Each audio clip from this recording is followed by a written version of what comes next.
ఇక phone tapping కేసులో కీలక పరిణామం చోటు చేసుకుంది. ప్రభాకర్ రావును ప్రకటిత నేరస్తుడిగా ప్రకటించేందుకు కోర్టు మార్గం సుగమం చేసింది. హైదరాబాద్ పోలీసులు పిటిషన్ కు నాంపల్లి కోర్టు ఆమోదం తెలిపింది. ప్రభాకర్ రావు గడువులోపు తమ ఎదుట హాజరు కావాలని ప్రభాకర్ రావును ఆదేశించింది. గడువులోపు హాజరు కాకుంటే ప్రకటిత నేరస్తుడిగా కోర్టు గుర్తించనుంది. ప్రకటిత నేరస్తుడిగా ప్రకటిస్తే ప్రభాకర్ రావు ఆస్తులు జప్తు చేసే అవకాశం ఉంది. ఇదే విషయానికి సంబంధించి మరింత సమాచారం మా కరెస్పాండెంట్ కుమార్ అందిస్తారు. కుమార్, చెప్పండి. Thank you Durga. తెలంగాణలోనే సంచలనం సృష్టించిన ఫోన్ ట్యాపింగ్ కేసులో మరొక కీలక పరిణామం చోటు చేసుకుంది.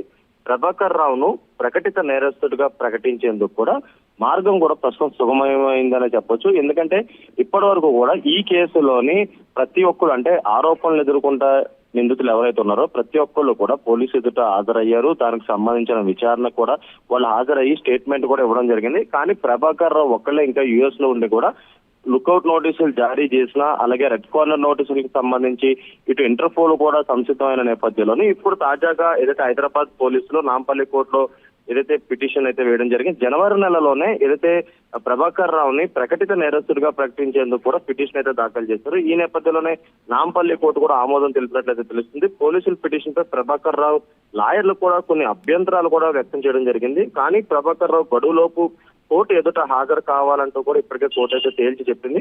గడువులోపు హాజరు కాకుంటే ప్రకటిత నేరస్తుడిగా ఏదైతే ప్రభాకర్ రావుని కోర్టు గుర్తిస్తుందంటూ కూడా కోర్టు అయితే చెప్పడం జరిగింది. ప్రకటిత నేరస్తుడిగా ప్రకటిస్తే కనుక ప్రభాకర్ రావు ఆస్తులు కూడా జప్తు చేసే అవకాశం అవుతుంది. ఎందుకంటే ఫోన్ ట్యాపింగ్ కేసుకు సంబంధించి ఇప్పటికే ఇందులో A1 గా ప్రభాకర్ రావు అయితే ఉన్నారు. SIB చీఫ్ గా ఏదైతే ప్రభాకర్ రావు కూడా ఏదైతే ఉండడం జరిగింది. ఆ తర్వాత బీఆర్ఎస్ హయాంలోని 10 ఏళ్ల పాటు ఏదైతే ఈ ఫోన్ ట్యాపింగ్ ను కూడా కీలకంగా ఉపయోగించుకున్నట్లు కూడా ఇప్పటికే ఆ నిందితులు ఇచ్చిన స్టేట్మెంట్ రూపంలో కూడా రికార్డ్ అయితే చేయడం జరిగింది. అలాగే మరొక పక్క శ్రవణ్ రావు కూడా ఏదైతే లుకౌట్ నోటీసులు జారీ చేసిన తర్వాత అతను యుఎస్ నుంచి సుప్రీం కోర్టులో ఒక పిటిషన్ వేసుకొని ముందస్తు బెయిల్ కి తనను అరెస్ట్ చేయకుండా ఉండేందుకు కూడా ఒక పిటిషన్ వేసుకున్న తర్వాత పోలీసులు ఏదైతే ఇప్పటికే 4 సార్లు విచారణకైతే హాజరయ్యారు. కానీ ప్రభాకర్ రావు మాత్రం ఇప్పటి వరకు కూడా ఈ కేసుకు సంబంధించి ఎలాంటి సహకారం అందించలేదు. కాబట్టి పోలీసులు జనవరి నెలలోనే ఏదైతే ప్రకటిత నేరస్తుడిగా ప్రకటించాలంటూ కూడా నాంపల్లి కోర్టులో పిటిషన్ వేసిన నేపథ్యంలో ప్రస్తుతం నాంపల్లి కోర్టు కూడా దాన్ని ఆమోదించడం జరిగింది.